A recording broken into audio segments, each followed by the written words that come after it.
Hi Ladybugs, it's Yolanda and I am working on a journal, an industrial type journal for someone. You can see I'm busy with it here and that's why my desk is in a mess.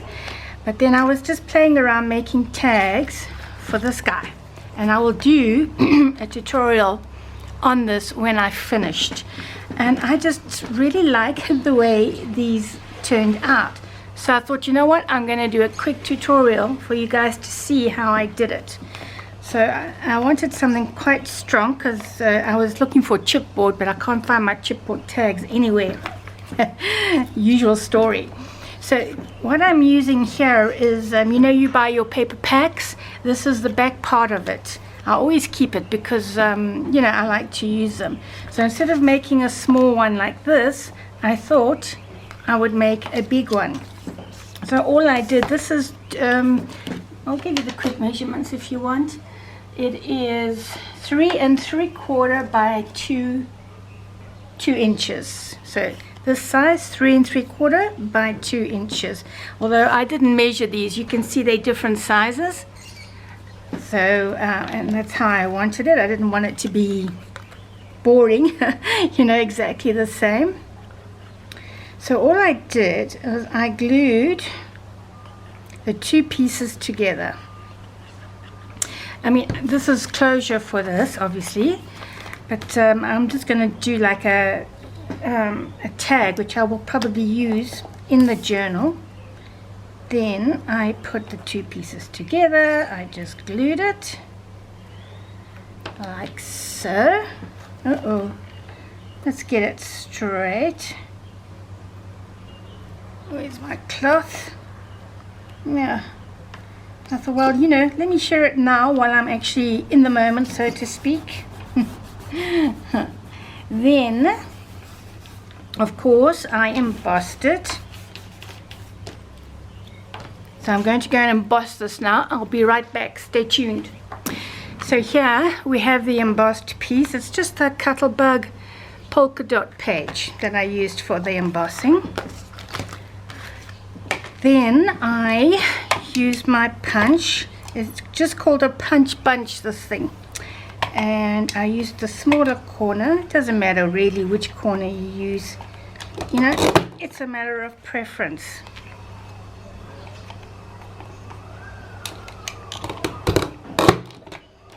Here we go. That didn't come out quite like I wanted it to. Why is that? Let me just try again. If it doesn't work out, tough techies. Sometimes, it's even worse. You know what? I'm going to leave it. I don't mind. Yeah, it's a bit funny there. I'll tell you what I'm going to do. I am just going to go like so. Let's keep it simple. And that's more or less. And when I want to make my hole, because I do have this baby, which I use a lot, but sometimes I struggle to find the center, so I'll just show you what I do. I mark it first with my awl, and then I know where the center is, because I always get it wrong. And even if it comes out a little bit off center, you know what, it's okay. I'm going to use the 1/8 of the punch here. There we go. That's done.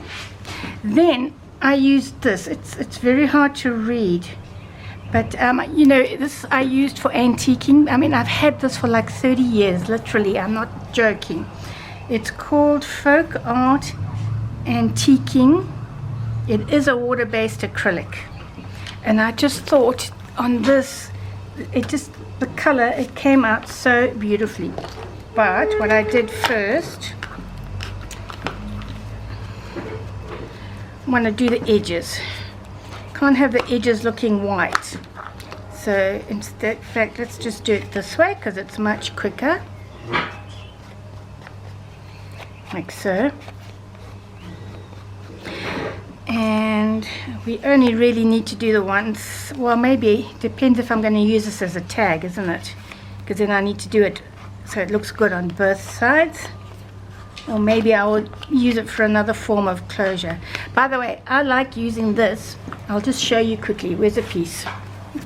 this is an envelope. I love also on my journals doing my edges full on with the pad. Look how nice, can you see that? How nice that looks.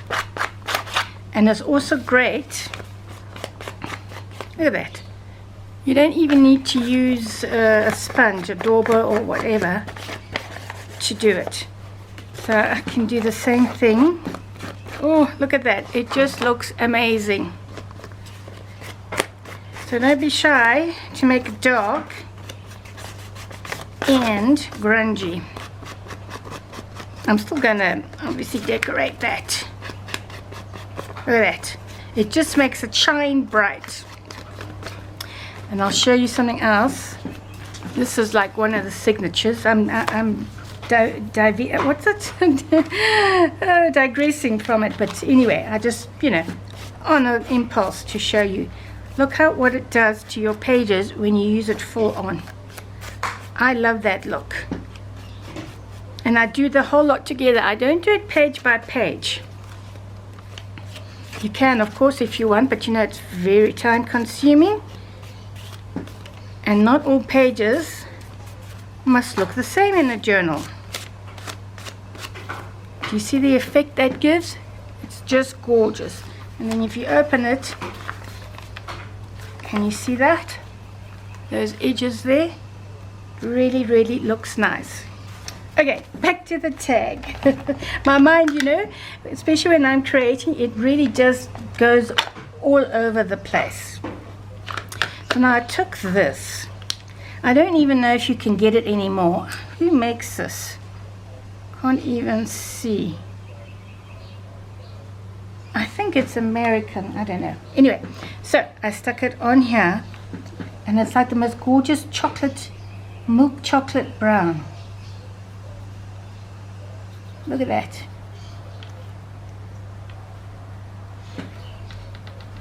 I am going to leave these ones on here. Where is it?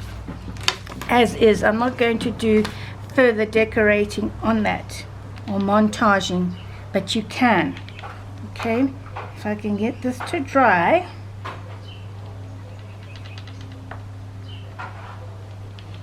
And these is just one coat. What happens if I give it another coat on this one to make it? Of course, this is mainly for your grunge journal. Oh, I just love this chocolate color. I'm going to be very sad when this finishes. Look at that. Oh, beautiful.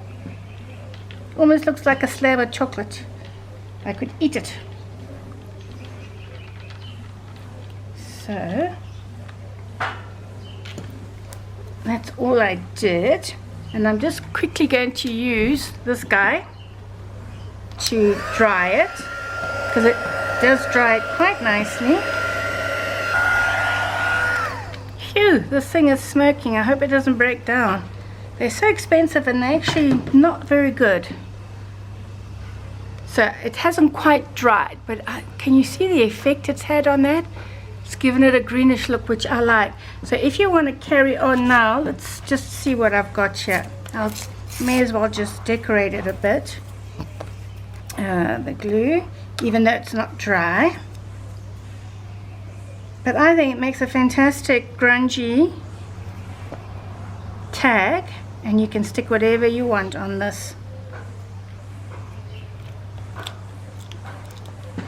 And I think it has to be embossed in order to give that dimension, you know, of the distress ink.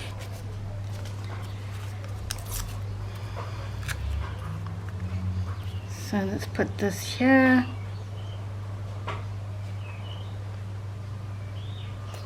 I had to share this with you while I was doing it. So I thought, no man, let me quickly do it.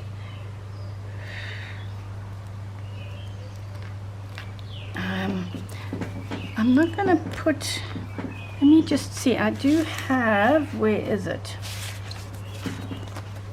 This is very ad-lib that I'm doing. And then of course you can put in your, and use it for closure, because now it's quite stiff, which is nice for a tag. And in fact, I have to use it for closure because I haven't done the back.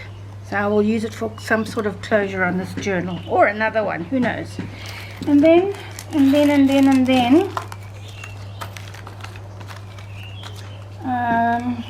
I don't really want to put any sort of flower in this journal. I had some Tim Holtz. Oops, what is that now? I dropped something. I'll look for it later. So just a very basic decoration here. Obviously I am going to go and do more because I think that's still a bit plain. But yeah, like I said, they make absolutely wonderful tags and closures, and they just and it gives you texture, it gives you depth of color as well. Look at this one, that's so grungy. I'm really loving them. And then you just do whatever you want on top. So this was just a quick video to show you what I'm working on at the moment. I'll see you guys again soon. Take care now. Love you guys. Ciao.